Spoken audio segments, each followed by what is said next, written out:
one singular NWSL match that we have to recap today. During the international window, it was Gotham FC versus Kansas City. Kansas City, the hosts in this one, the only NWSL fixture for this international window. And these two teams played out to a 0-0 draw.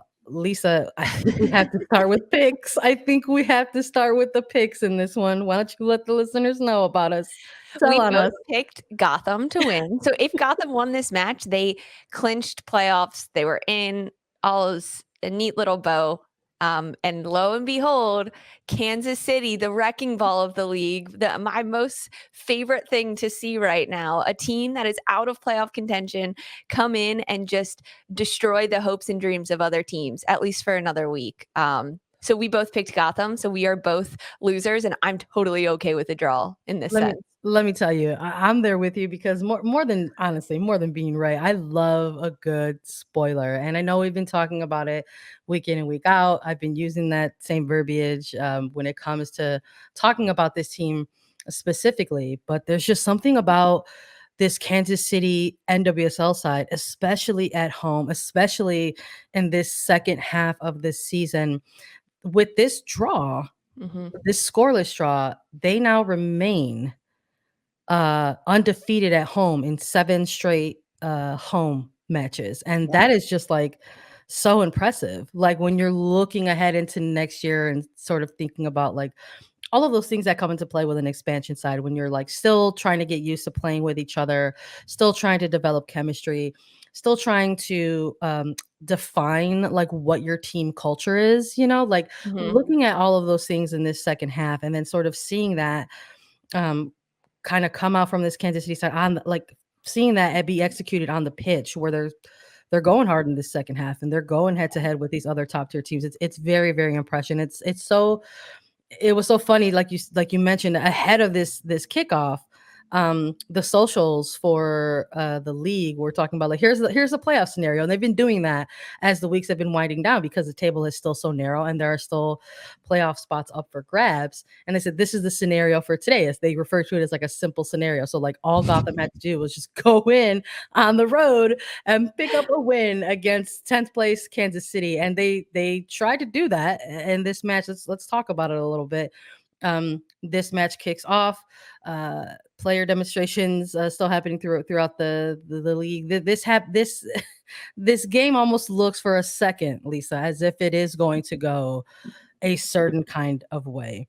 Gotham, to their credit, just sort of they came out on the front foot. They were on the road. They looked like they had a mission, right? They're like, we know the scenario. Let's try to get it done. Ifeoma Onumonu getting really, really involved in early attempts there. She has been just so good. Such a great talent in the attack for this team. But then we started to see Kansas City kind of play themselves into the match a little bit, but it was I don't want to say it was too little too late because that ended up not being the case. But in terms of this opening goal, it sort of maybe felt like that because Gotham FC gets on the scoreboard first, and it's Margaret Purse with the opening goal, a ridiculous interception by McCall Zerboni to feed Purse, and then Purse just takes the space a little bit in front of her, and then all of a sudden, as she starts to get swamped by 3 Kansas City players, she's like, I'm just going to take this shot from distance, and it finds the back of the net. It was so impressive of an opening goal. That goal was so fun, and the sequence leading up to it was really fun.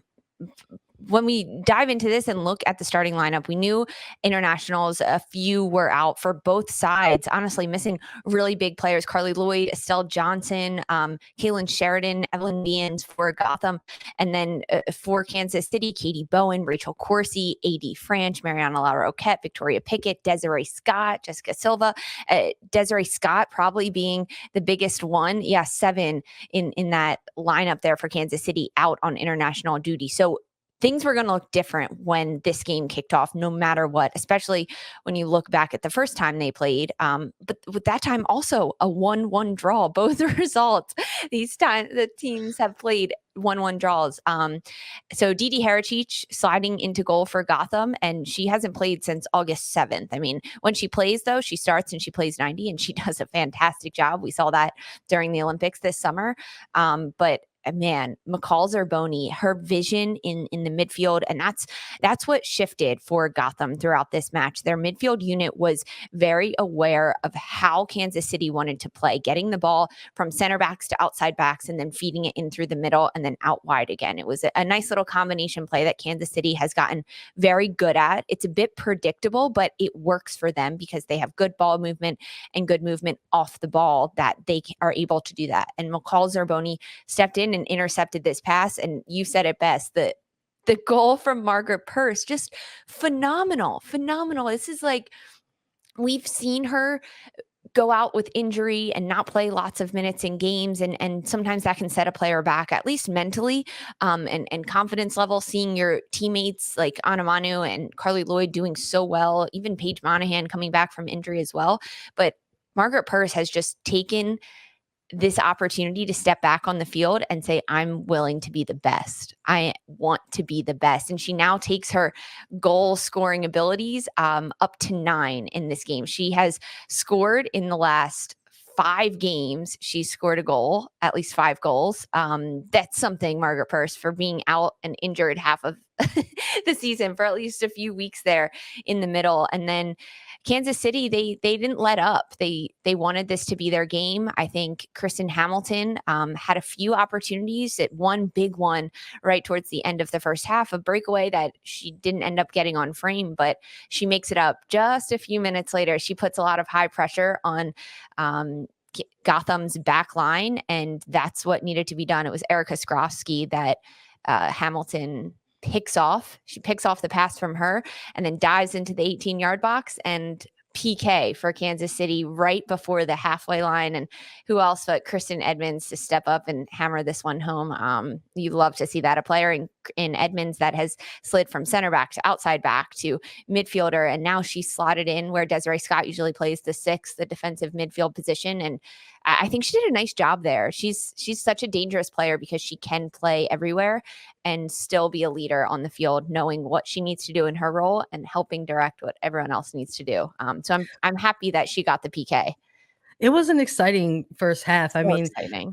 to see Gotham go up, in about 25 minutes or so, and you're kind of like, okay, so Gotham is feeling it, like they know what they have to do. But again, it's I think this is going to be the Kansas City episode, y'all. Like really, where we're going to take the time to wax poetic about this team, this last place expansion team in the league. But we've seen that out of this Kansas City side. I mean, we saw it just last week where their opposition goes up and then they try to come right back and mix it up and like get push for an equalizer. And we saw that in this first half on this Kansas City side. So after Gotham goes up, you have Kate Delfava trying to come back right away on the other end, and so on and so forth.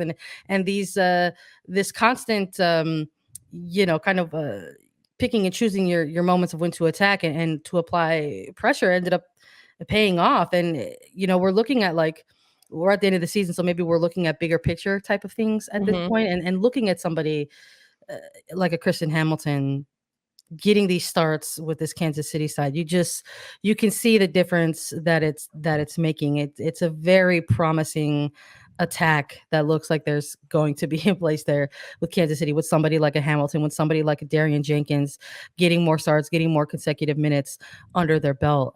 It's going to be something that we have to keep an eye on for sure. And even though she didn't get the goal, she won the PK. And then for, like you said, for Edmond to just slot it home, going into halftime as the home side, it's a different energy, right? Like if you're going into halftime and you get that equalizer.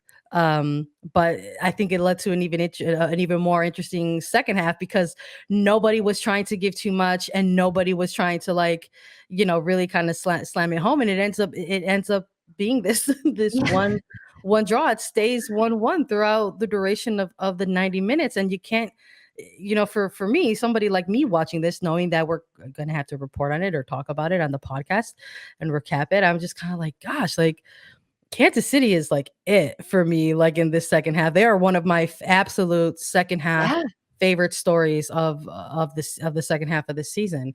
Because I was like, wow, I was like, they're going to be their, I was already doing the numbers. I'm like, this is going to be their second consecutive, like home undefeated, match for them, and watching Kristen Edmonds Mhm. remaining this this absolute constant figure for this team, because we've seen her all over the place for this Kansas City side, and just like wherever she is slotting in, just sort of kind of like your real blue collar type of player, just kind of wakes Yeah. up, packs her lunch, punches in, does her job, and like that's what you have come to expect from this player, which is just it's sort of for me, it's echoing a little bit of maybe what is to come and see from this Oh, yeah. team moving forward. So I mean, this team, like you said, Lisa, you referred to, they played them to another draw. This same Gotham team to another draw this season. This Kansas City side has gone head to head with other what are considered top tier teams in this league, or in 2021 playoff teams in this league, and they have stolen points off of these teams. I mean, they have gotten two draws against Yeah.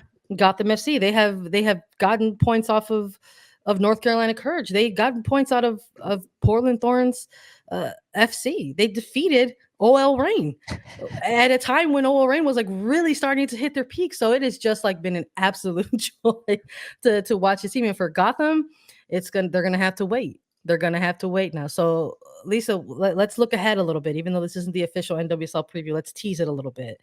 There's gonna be a final week coming up in NWSL play. And we're gonna not just have like a decision day for some of these teams. It's like we're gonna have a decision week for Yeah. some of these teams, because as we head into this final week of the 2021 regular NWSL season, there are still 3 playoff positions up for grab in anywhere, right? Depending on this final week. Truly Like so 3 fun. to like 4 to 5 teams in the mix for these games. It's a very, very exciting time in NWSL. It is so exciting. I mean, how can it not be? Because Kansas City is here to just spoil the day for everyone. And I know we touched on Kristen Edmonds and how fantastic she's been doing, and she has been, but also Darian Jenkins. I just want to give a shout out to her because she is still a little bit unpolished. You can tell she's young in this league and new and still trying to find all the pieces. And face it, she's been on a team, Kansas City, that has had a lot of ups and downs, but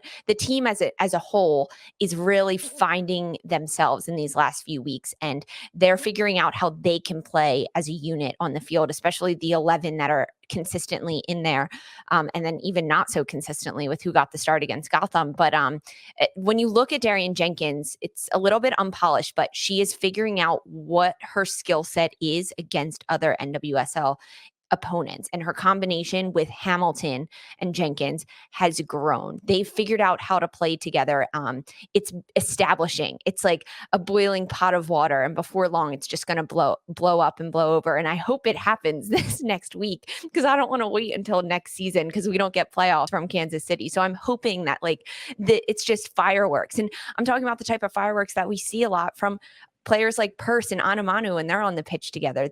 It's like they're twins almost, and the telepathy. They know where they're running. They know how to play off of each other.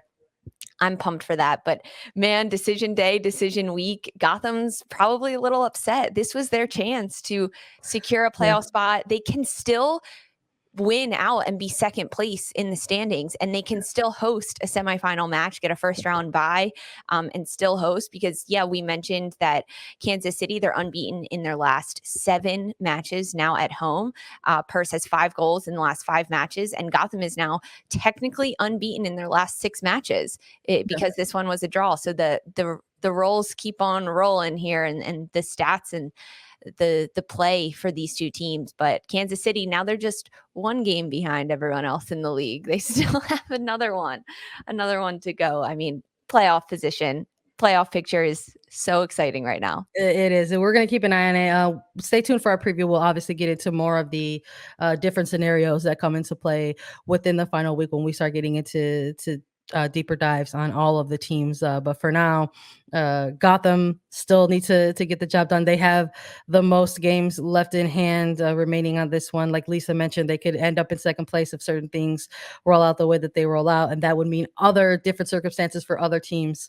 But let's take a look at these standings as they close out for this week. As of now, in first place, it is still Portland Thorns FC with 43 points. In second place, it's OO Reign with 39 points. In third place, it's Washington Spirit with 36 points. In fourth place, Chicago Red Stars with 35 points. In fifth place, New Jersey, New York, Gotham FC with 33 points. In sixth place is Houston Dash with 32 points. On the outside, looking into playoff position, in seventh place is North Carolina Courage with 32 points. Eliminated, officially moving on in the rest of the standings. In eighth place is Orlando Pride with 28 points. In ninth place, Racing Louisville FC with 20 points. And in 10th place, but still racking up points, Kansas City NWSL with 16 points. So that is your standing. True. It's true, though. They're racking them up. That is your standings right now for NWSL as we head into the final week of NWSL regular season action with multiple playoff spots on the line.